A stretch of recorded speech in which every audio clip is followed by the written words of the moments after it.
오늘 보실 말씀은 신약성경 257쪽 로마서 12장 9절부터 21절까지 말씀을 보시겠습니다. 제가 읽겠습니다. 사랑에는 거짓이 없나니 악을 미워하고 선에 속하라.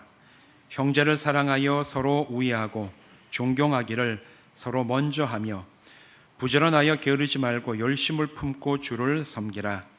소망 중에 즐거워하며 환난 중에 참으며 기도에 항상 힘쓰며 성도들의 쓸 것을 공급하며 손대접하기를 힘쓰라. 너희를 박해하는 자를 축복하라. 축복하고 저주하지 말라. 즐거워하는 자들과 함께 즐거워하고 우는 자들과 함께 울라. 서로 마음을 같이하며 높은 데 마음을 두지 말고 도리어 낮은 데 처하며 스스로 지혜 있는 채 하지 말라. 아무에게도 악을 악으로 갚지 말고 모든 사람 앞에서 선한 일을 도모하라. 할 수 있거든 너희로서는 모든 사람과 더불어 화목하라. 내 사랑하는 자들아, 너희가 친히 원수를 갚지 말고 하나님의 진노하심에 맡기라. 기록되었으되 원수 갚는 것이 내게 있으니 내가 갚으리라고 주께서 말씀하시니라. 내 원수가 줄이거든 먹이고 목마르거든 마시게 하라. 그리함으로 내가 숯불을 그 머리에 쌓아 놓으리라. 악에게 지지 말고 선으로 악을 이기라. 아멘. 기도하시겠습니다. 하나님, 참 이제 무더위가 절정에 이른 계절을 지나가고 있습니다. 밖에는 너무나 덥고 또 밤에도 참 무더위 때문에 잠을 깊이 이루기가 어려운 시절을 지나가고 있지만 하나님께서 사랑하는 자들에게 잠을 주신다고 하셨사오니 우리에게 평안함을 주시고 이 무더위 속에서도 강건함을 지킬 수 있는 은혜와 능력을 부어 주시옵소서. 이제 말씀을 나눕니다. 성령님 우리들의 마음속에 들어와 주셔서 말씀으로 우리가 정말 주님 앞에 은혜 받게 하시고 또 진리의 빛을 비추셔서 우리가 정말 삶에서 붙들고 나간 진리의 말씀, 영혼의 생명과 우리의 삶의 기준이 되는 귀한 말씀의 시간 되게 하여 주시옵소서. 예수님의 이름으로 축복하며 기도하옵나이다. 아멘. 이 시간 이곳에서 또한 온라인으로 예배하는 모든 분들 주님의 이름으로 축복합니다. 오늘부터는 우리가 좀 새로운 주제를 가지고 말씀을 나누고자 합니다. 오늘 읽은 이 로마서 12장에 있는 이 말씀을 가지고 그리스도인의 생활은 어떠해야 되는가, 여기에 대해서 이제 몇 주에 걸쳐서 우리가 말씀을 나누겠습니다. 오늘날 우리가 살아가는 이 한국 사회, 한국 사회뿐만이 아니죠. 서구화된 전 세계 모든 나라 보면 굉장히 경쟁이 치열한 시대를 살아가고 있습니다.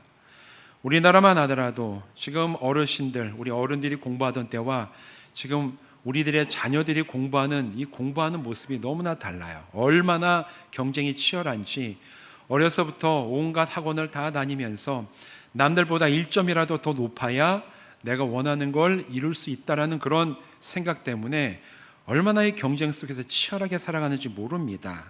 아이들만 그럽니까? 진학을 하고 또 청년이 돼서 직장 생활을 하고 직장 생활하면서 이제 또 여러 가지 사회생활을 하는 그 모든 과정이 어떻게 보면 다 경쟁의 연속이라서 정말 내가 다른 사람보다 더 낫고 능력이 좀 더 있어야지만 내가 다른 사람보다 더 나은 결과를 쟁취하거나 얻을 수 있다는 사실 이런 모습 속에서 우리 모든 사회가 서로가 서로에게 경쟁하는 시대를 살아가고 있어요. 그래서 서점에 가도 여러분 가장 인기 있는 책이 뭔지 아십니까? 옛날처럼 무슨 소설 아니면은 무슨 철학책 이런 거는 서점에서 이미 안 팔린 지는 옛날이에요. 서점에서 제일 많이 팔리는 책 뭔지 아세요? 문제집입니다. 학생들의 문제집이 서점에서 제일 많이 팔려요. 아주 문제집 하나만 잘 내면 그 서점은 아니면 그 출판사는 아주 대박을 칩니다. 그 다음에 이 문제집 다음으로 많이 팔리는 책이 자기계발서. 내가 나를 어떻게 더 경쟁력 있는 사람으로 만들까? 여기에 대해서 이야기하는 자기계발서가 제일 인기 있는 책들이에요. 그런데 이런 부류의 책들을 살펴보면 특징이 있습니다. 나를 개발한다고 하는데 그 개발은 나의 어떤 지식적인 면, 나의 어떤 기능, 특정한 어떤 능력들을 더 높이는 데 굉장히 치중되어 있는 그런 책들이 대부분인데 반해서 성품의 성숙을 주제로 하는 책들은 사실 거의 없고 있어도 사실 인기가 별로 없습니다. 내가 얼마나 영어를 잘할까, 내가 어떤 기술이나 자격증을 잘 딸까, 이런 것들에 대한 책은 많지만 내가 얼마나 훌륭한 사람이 될까, 내 인격이 얼마나 정말 성숙한 사람이 될 건가, 이런 것들을 다루는 책은 별로 보지도 않고 사지도 않아요. 양 자체도 별로 많지도 않습니다. 그러다 보니까 요즘에는 한국 사회에 기술이나 지식에 대한 능력은 잘 갖춰져 있지만 성품이 바닥인 사람들이 참 많이 나옵니다. 벌써 몇 주째 계속 신문에 나오고 있잖아요. 한국 사회에서 한국 학교들과 교권에 대한 문제들, 여러 가지 문제. 학교의 문제만 아니에요. 직장에서 위에서 정말 사람들 못 살게 굴고 정말 비인격적인 상사들, 또 장사하시는 분들 아마 많이 경험하실 텐데 손님으로 오는데 이거는 손님인지, 이거는 정말 인격에 문제가 있는 손님이 와서 손님이라는 그 이유 하나만으로 굉장히 언어적인 폭력과 정말 비인격적인 행동을 하는 사람들, 이런 이야기들 사실 얼마나 우리가 많이 접하고 또 보게 됩니까? 그런 이유 중에 하나는 우리 사회가 기술, 지식, 능력에 대한 숭상은 있지만 그만큼 사람들이 성품에 대한 성숙을 이뤄가는 데는 관심이 별로 없기 때문에 이게 균형이 잡히지 못한 인생을 살아가는 그런 사람들이 많아진 결과라고 볼 수가 있습니다. 그런데 성경은 하나님과의 관계에서 가장 중요한 것으로 지식이나 능력이 아니라 성품에 대해서 말하고 있어요. 시편 24편 3절과 4절의 아주 유명한 말씀인데 이렇게 얘기를 합니다. 여호와의 산에 오를 자가 누구며 그의 거룩한 곳에 설 자가 누구인가? 곧 손이 깨끗하며 마음이 청결하며 뜻을 허탄한 데 두지 아니하며 거짓 맹세하지 아니하는 자로다. 누가 하나님이 계신 곳에 나가고 누가 하나님 앞에서 정말 설 사람이 누구냐? 지식이 많은 사람이냐, 능력이 뛰어난 사람이냐, 기술적인 어떤 탁월함이 있는 사람이냐, 그 사람들은 다 아니고 마음이 정직하고 청결하고 거룩한 사람들이 하나님 앞에 선다라는 얘기입니다. 한마디로 얘기하면 성품에 대해서 이야기하고 있어요. 하나님이 기뻐하시는 사람은 능력보다 성품이 중요하고 또 그 성품이 바르게 열매 맺는 삶을 살아가는 사람, 그런 사람은 하나님이 기뻐하시고 그런 사람을 통하여 하나님께서 오늘날도 복음의 능력을 드러내시는 줄로 믿습니다. 이 세상은 성공에 이르는 지식과 능력을 갖추는 것이 경쟁력이라고 얘기를 해요. 더 많은 능력, 더 많은 지식을 갖춰야 된다. 그리고 끊임없이 그것을 요구하지만 그리스도인에게는 성숙한 성품이 능력이자 경쟁력입니다. 그리스도인에게는 성숙한 성품이 경쟁력이에요. 기술이나 지식이나 능력은 떨어질 수 있어요. 그러나 우리가 이 세상에서 바른 그리스도인으로 살아가는 그 힘은 우리의 성숙한 성품에서 나오는 줄로 믿습니다. 따라서 성도는 오늘 나의 내면 세계와 나의 성품이 어떤지를 정직하게 돌아봐야만 됩니다. 물론 세상에서도 사람의 성품은 중요하죠. 정상적인 삶을 살아가기 위해서는 그 사람은 바른 성품을 갖춰야만 됩니다. 하지만 세상에서 말하는 이 성품의 성숙은 그리스도인들이 추구하는 성품의 성숙과는 근본적으로 차이가 있습니다. 세상이 말하는 성숙한 성품이란 사회에서 바람직하게 여기는 윤리도덕적 가치를 따르는 그것을 이 사람은 참 성숙한 사람이야, 성품이 좋은 사람이야, 그렇게 얘기를 하죠. 그런데 그리스도인의 성숙한 성품은 사회가 요구하는 윤리도덕 가치를 따라가는 게 아니에요. 그리스도인이 성숙해지는 성품은 어디에 근본을 두고 있냐 하면 예수 그리스도를 닮아가는데 가장 근본이 있습니다. 세상 사람들이 좋다고 하는 그것을 따라가는 게 아니라 성경에서 보여주고 증언하는 예수님께서 어떤 삶을 살아가셨는지, 우리 주님의 성품이 어떤지, 주님이 살아가신 그 모범이 어떤지를 알고 그것을 닮아가는 것이 성경이 말하는 그리스도인의 성품의 성숙입니다. 그래서 에베소서 4장 13절에 이렇게 얘기를 하지요. 우리가 다 하나님의 아들을 믿는 것과 아는 일에 하나가 되어 온전한 사람을 이루어 그리스도의 장성한 분량에 충만한 데까지 이르리니. 우리가 정말 성숙한 사람이 되는 것이 성경에서 말하는 중요한 그리스도인의 목표 중에 하나인데, 그 목적, 최종적인 그 방향이 어디 있느냐? 그리스도의 장성한 분량이 충만한 데까지 각각의 성도들이 성장해 나가는 것이 하나님께서 우리를 부르신 모든 성도들의 부르심 안에 있는 목표인 줄로 믿습니다. 그렇기 때문에 이 세상에서 괜찮은 성품을 가진 사람이라고 아무리 많이 칭찬을 듣는다고 할지라도 그 사람의 궁극적인 마음의 목적이 예수 그리스도를 알고 예수님을 닮아가는 것에 있지 아니하면 세상에서는 칭찬받는 사람일 수는 있지만 하나님 앞에서는 헛된 것에 불과해요. 세상에서는 굉장히 존경받을 수 있지만 세상에서 존경받는 것이 곧 하나님 앞에서 칭찬받는 것과 동일하지 않다라는 것을 우리는 꼭 알아야 됩니다. 성도 여러분, 그렇기 때문에 저와 여러분이 오늘 우리 주 예수 그리스도를 닮아가고 있는지 우리는 정직하게 살펴봐야 됩니다. 주님을 닮아감으로 성품이 성숙하고 또 내가 성숙해감으로 그에 합당한 열매가 우리의 삶 가운데 아름답게 맺어지는, 하나님 보시기에 기뻐하시는 삶을 살아가는 우리 성도들 되시기를 주님의 이름으로 부탁을 드립니다. 이것이 가능하기 위해서 성도들이 해야 될 게 있어요. 예수 그리스도를 더 깊이 알고 붙잡는 것입니다. 세상에는 다양한 분야에서 훌륭한 업적을 이룬 위인들이 많죠. 우리가 학생들, 특히 어린아이들에게 위인 전기를 많이 읽으라고 얘기를 했어. 사실 요즘에는 초등학교에 가도 위인 전기가 이제 밤마다 비치돼 있어가지고 아이들에게 책을 많이 읽히려고 이제 훈련을 시킵니다. 그 위인 전기 읽히는 이유는 있어요. 그게 뭐냐면 정말 훌륭한 사람의 삶이 어땠는지, 그들이 일으켜놓은 업적이 얼마나 위대한지를 아이들이 보면서 꿈을 갖기를 바라기 위해서 아이들에게 위인 전기를 읽히죠. 아이들이 많이 읽어도 모두가 다 읽는다고 그 사람을 따라가는 건 아니에요. 그런데 그런 책을 읽는 아이들 중에서는 야, 나에게 이 감명을 준 위인 닮아서 나도 나중에 정말 훌륭한 사람이 되고 큰 업적을 이루어야 되겠다, 마음 먹는 학생들도 있습니다. 그리고 그런 마음 먹은 학생들 가운데 실제로 시간이 지나면서 그런 큰 일을 이루는 사람들도 자주는 아니지만 우리가 가끔씩 그 소식을 접해볼 수가 있어요. 내가 마음을 먹고 그 다음에 나중에 정말 그 마음 먹은 것에 따라 훌륭한 업적을 이룬 사람들의 이야기를 들어보면 공통점이 있습니다. 그 공통점이 무엇이냐?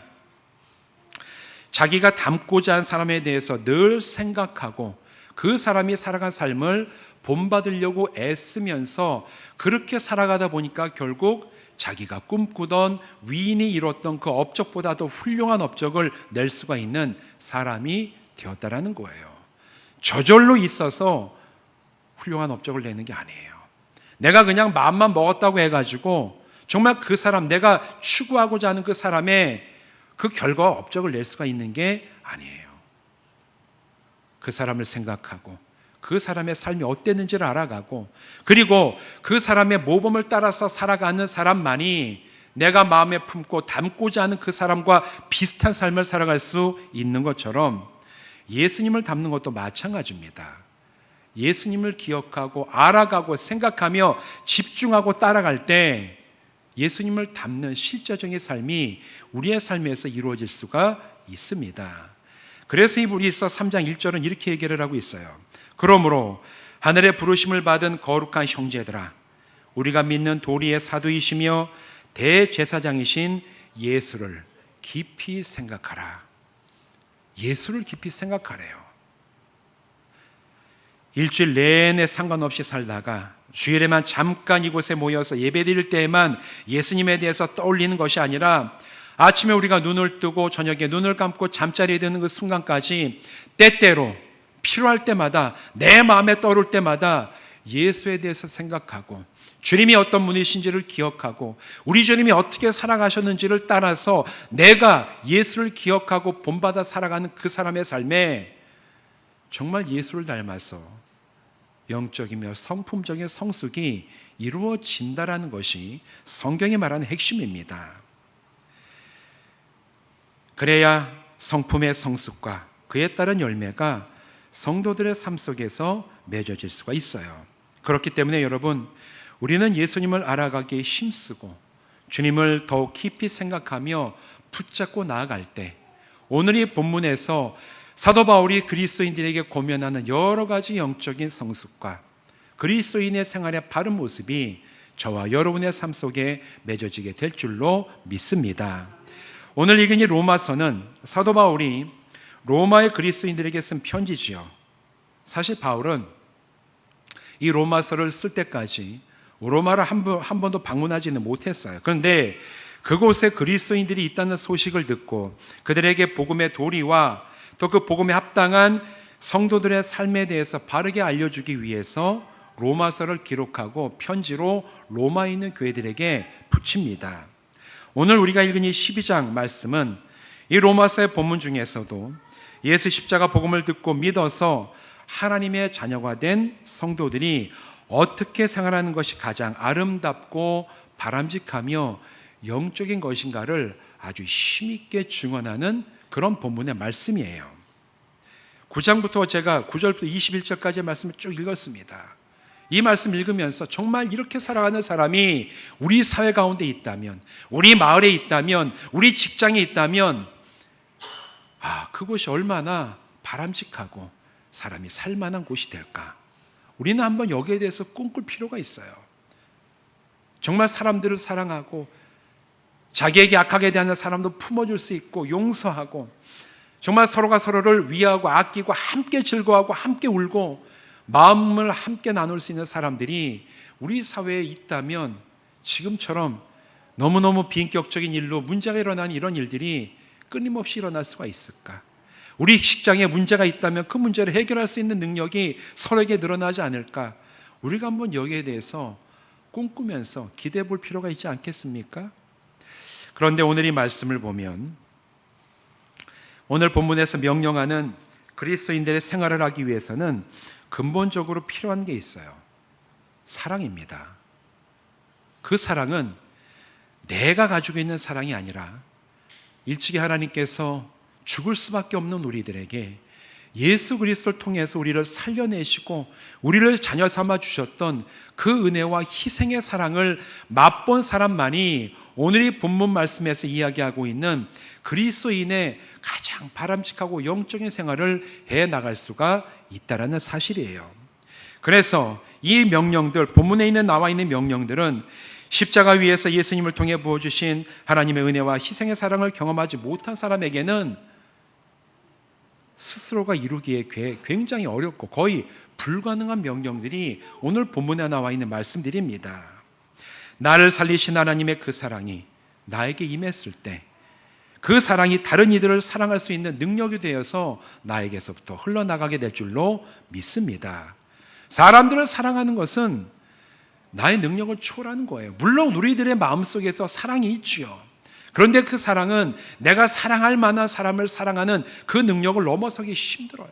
그러나 죄인들을 사랑하셨던 그 하나님의 사랑을 내가 체험하고 맛보고 그 사랑 속에 살아간다면 하나님의 그 사랑이 능력이 되어서 나로부터 흘러나가고 나에게 힘들게 하는 사람, 나의 사랑을 받아야 되는 그 사람에게 그 사람도 하나님의 사랑을 받을 수 있다는 위대한 사랑의 증인으로 살아가는 능력이 되어 나가게 될 줄로 믿습니다.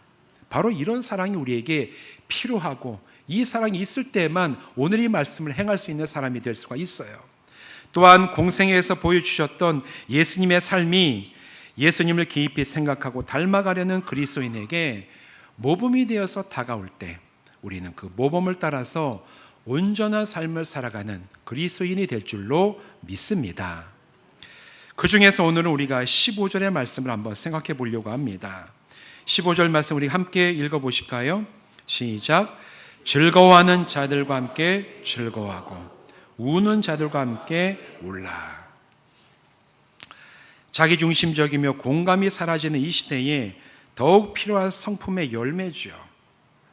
얼마 전에 며칠 전에 인터넷 뉴스만 틀면 아주 성품이 이상한 사람들의 이야기는 끊임없이 올라오고 있죠. 끊임없이.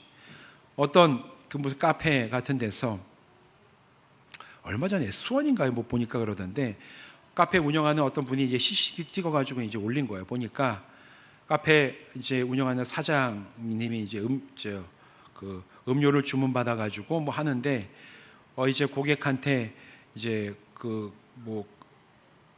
음료수를 담아달라는 캐리어라고 하는 이 박스로 된 캐리어를 달라고 하는데 2개 주니까 이제 4개가 필요하다. 퉁명스럽게 얘기를 한 것 같아요. 그러니까 또 이 운영하는 카페 사장님은 그걸 듣고 그냥 휙 던졌는데 그걸 듣고 이제 고객이 기분이 나쁘다고 말다툼을 하다가 음료수를 사장 얼굴로 확 던지는 게 찍혔어요. 그거 갖고 인터넷에서 아주 갑론을박이 일어났습니다. 누가 잘못한 거냐?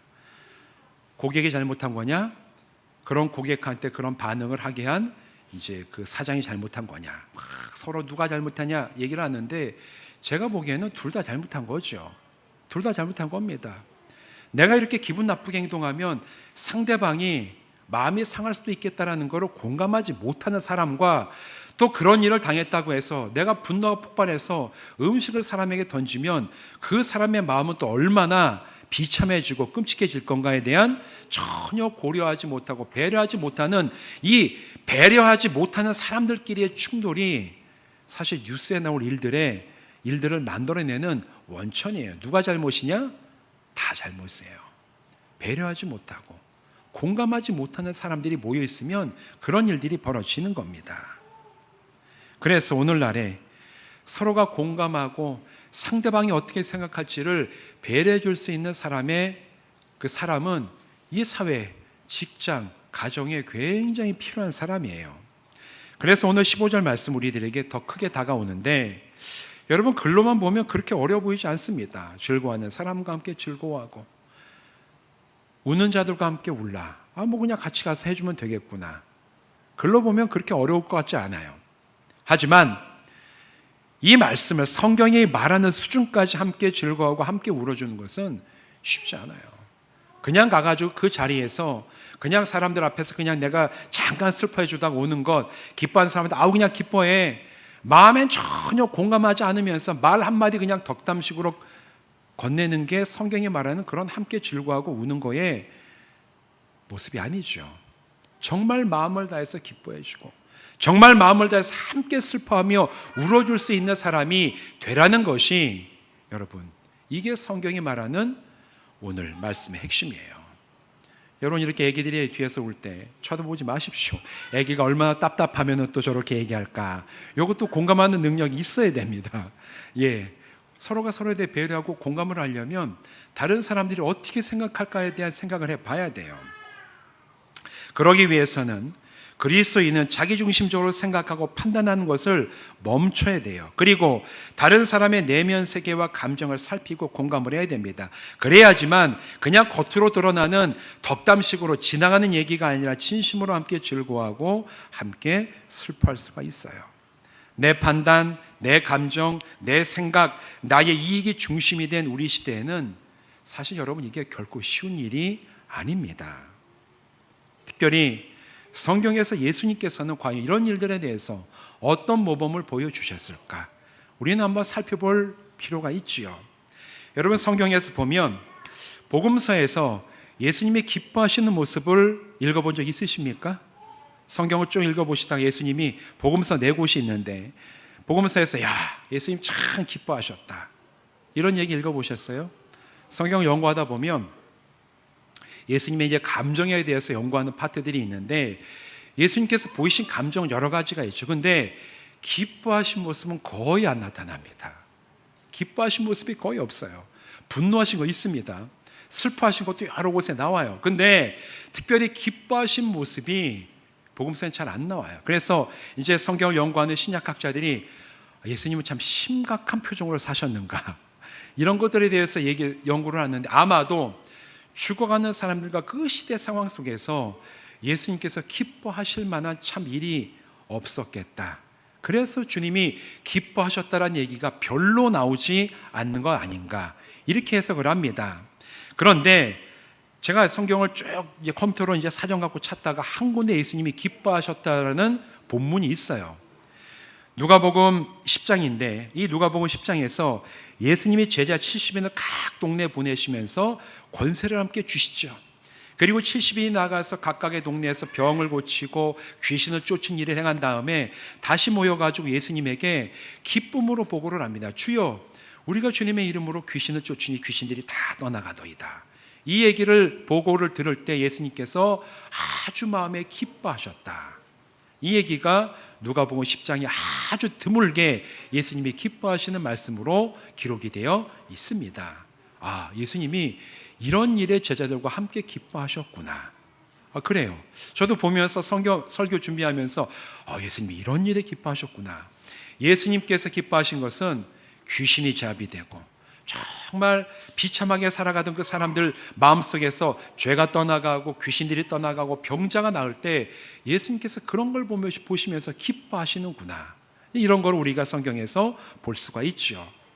또 그런데 그 반대로 예수님이 슬퍼하시는 것은 사실 복음서에 여러 군데에 나옵니다. 특히 예수님께서 기적을 많이 베푸셨는데 예수님이 베푸신 그 기적은 그 기적 베푸시기 전에 행하시는 일이 있어요.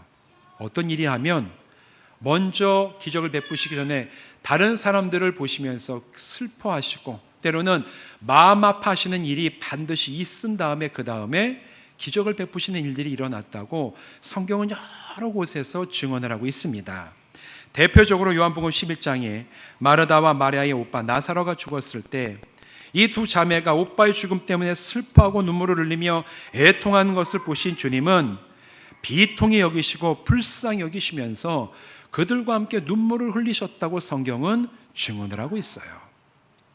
나사로가 죽었을 때 예수님이 슬퍼하시며 눈물을 흘리셨습니다. 또 누가복음 7장에 가면 예수님이 이제 이 나인성이라고 갈릴리에 있는 한 성 앞을 지나가시는데 그 지나가실 때 이 성에서부터 장례 행렬이 하나 나오는데 보니까 나인성에 살고 있던 한 과부가 자녀가 딱 하나에 아들 하나 있었는데 그 독자 아들이 먼저 세상을 떠나 남편도 없는 이 여인에게 유일하게 의지하던 그 아들 하나가 죽어버려가지고 그 아들을 이제 그 장례 지내러 떠나보내는 이 행렬을 보시면서 예수님이 그 어미 나인성의 과부를 보시면서 하신 말씀이 기록이 되어 있죠. 뭐라고 하시냐면 예수님께서 그 과부에게 가셔가지고 불쌍히 여기사 울지 말라 이렇게 말씀하신 내용이 누가복음 7장에 기록이 되어 있어요. 예수님께서 함께 슬퍼하며 눈물을 흘리셨을 때 여러분 기적이 일어났습니다. 죽은 사람이 살아났어요. 마리아와 마르다의 오빠였던 나사로가 살아났고 그리고 정말 나인성에서 그 자녀가 죽은 것 때문에 애통해하던 한 남편이 이런 그 어미 앞에서 죽은 자녀가 살아나는 놀라운 일이 성경 가운데 일어났다고 증언되어 있습니다. 여러분, 우리에게는 예수님처럼 죽은 사람을 살릴 능력은 없습니다. 그런데 우리가 함께 즐거워하고 함께 슬퍼할 때 우리가 함께한 그 자리에서 기쁨이 더 커질 줄로 믿습니다. 상처 입은 사람들의 마음이 위로를 받습니다. 무너진 자존감이 다시 회복이 되며 우리를 통해 흘러나가는 하나님의 사랑을 정말 필요한 사람들의 마음속에 충만하게 되는 놀라운 일이 바로 그 자리에서 일어나게 될 줄로 믿습니다. 바로 이것을 하라고 오늘 사도 바울은 우리에게 즐거워하는 자들과 함께 즐거워하고 우는 자들과 함께 울라 이렇게 명령을 하고 있는 겁니다. 여러분, 우리 모두가 이렇게 쓰임받는 성도 되시기를 주님의 이름으로 축원드립니다. 그런데 여러분, 이렇게 함께 즐거워하며 함께 슬퍼하는 것이 여러분 쉽고 단순하지만은 않아요. 함께 슬퍼하는 중에 내가 예전에 당했던 내 인생에서 어렵고 힘들고 슬펐던 기억들이 다시 떠올라서 우리의 마음이 무거워질 수도 있습니다. 함께 슬퍼하는 자리에서 우리의 정말 고생스럽고 힘들었던 기억들이 떠올라 우리의 마음이 무거워질 때도 있어요. 또 이와는 반대로 즐거워하는 자리에 갔을 때도 정말 나랑 가까운 사람이 내가 정말 얻고자 하고 애썼던 것을 나는 얻지 못했는데 그 사람이 얻거나 성취한 것을 보면 그냥 정말 좋은 마음으로만 가가지고 즐거워하는 게 인간으로서 쉽지 않을 때도 있습니다. 나는 그렇게 하고자 해서 안 됐는데, 아니 내 친구는, 내 가까운 사람은 내가 그렇게 얻고자 했던 걸 못 얻은 바로 그걸 성취하는데 그냥 가서 그냥 어른들이 얘기하는 것처럼 속 없이 가가지고 즐거워해 주는 게 과연 가능하냐? 그것도 사실은 쉽지 않은 일이에요. 인간이기 때문에 그래요. 그런데 우리가 함께 즐거워하고 함께 슬퍼하는 자리에서 내 마음속에 있는 때로는 슬픈 기억들이 떠오르거나, 때로는 내가 갖지 못하는 걸 그 친구가, 그 가까운 사람이 갖게 되는 것 때문에 내 마음속에 정말 뭔가 감정이 일어날 때, 여러분, 그런 나의 마음속에 있는 내 마음과 싸울 필요가 없습니다. 그럴 필요가 없어요. 우리는 눈을 들어서 나의 모범이 되시는 예수님을 바라볼 때가 바로 그때입니다. 내 인간은 약점이 있어가지고 흔들릴 수도 있지만, 그러나 그리스도인으로서 예수님을 깊이 생각하고 주님 닮기를 소원하고 결단할 때 성령님께서 바로 그 사람의 마음속에 임하시며 그 사람의 약점을 넘어서고 그 사람이 정말 주님의 말씀처럼 함께 즐거워하고 함께 울어줄 수 있는 사람으로 온전하게 설 수 있는 은혜와 용기를 주실 것입니다. 사랑하는 성도 여러분, 이렇게 우리는 그리스도인으로 부름받았습니다. 그 부르심에는 예수님을 닮아 영적으로 성품으로 성숙해 가야 될 사명이 포함되어 있습니다. 주님을 따라 마음을 다해 함께 즐거워하며 함께 슬퍼하면서 그리스도인의 성숙한 삶을 이 세상 속에서 아름답게 드러내며 바로 이 삶이 주님을 따라가는 삶의 모습임을 정말 즐거워하고 함께 슬퍼하는 자리에서 마음을 다해 보여주면서 믿는 자의 삶이 이런 것임을 온전하게 증거하는 성도로 살아가시기를 주님의 이름으로 축원드립니다. 기도하시겠습니다. 하나님, 오늘 우리들에게 사도 바울을 통하여 로마 교회에 주셨던 영적인 권면과 성도들의 생활에 대해서 우리가 함께 살펴보게 하심을 감사를 드립니다. 우리가 그리스도인으로 부름받아 성품의 성숙을 이루어가야 되는데, 주님, 우리는 약해서 그 모든 것을 내 능력만 가지고는 이룰 수 없음을 고백을 합니다. 주님, 우리가 정말 주님을 닮아가기 위해 우리의 주인 되신 예수님을 깊이 생각하고 묵상하고 알아가고 닮아갈 때 우리 역시 주님을 따라서 우리의 성품, 우리의 영혼이 성숙하고 그 열매가 삶에서 온전히 드러나게 될 줄로 믿사오니, 주님, 우리가 주님을 생각한 주님을 닮아감으로 함께 즐거워하고 함께 울 수 있는 마음을 합하여 공감하고 마음을 나누는 모든 성도의 삶으로 나가게 하여 주시옵소서. 예수님의 이름으로 간절히 축복하며 기도하옵나이다. 아멘.